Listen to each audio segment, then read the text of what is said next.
সফল হওয়ার গল্পটা রাকিবের। ছোট্ট এক গ্রামে জন্ম রাকিবের, যেখানে স্বপ্ন দেখা মানেই বিলাসিতা। তার পরিবার দারিদ্র্যের সঙ্গে লড়াই করে দিন পার করত। তবুও রাকিবের চোখে ছিল বড় কিছু করার স্বপ্ন। স্কুলে পড়ার সময় থেকেই সে বুঝেছিল শুধু পড়াশোনা নয়, জীবনেও বড় কিছু করতে হলে তাকে ভিন্ন পথে হাঁটতে হবে। একদিন সে এক উদ্যোক্তার সফলতার গল্প পড়ে অনুপ্রাণিত হয়। বুঝতে পারে সফল হতে হলে কঠোর পরিশ্রম, ধৈর্য আর সঠিক পরিকল্পনা দরকার। কিন্তু চ্যালেঞ্জ ছিল অনেক। টাকা নেই, সমর্থন নেই, অভিজ্ঞতা নেই।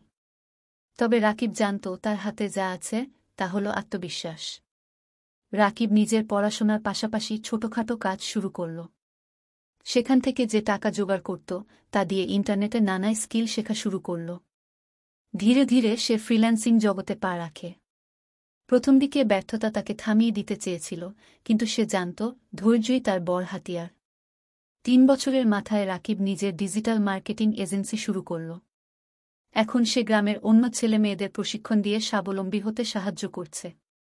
রাকিব প্রমাণ করেছে সফলতা পেতে ধৈর্য, অধ্যবসায় আর নিজের উপর বিশ্বাস সবচেয়ে বেশি গুরুত্বপূর্ণ।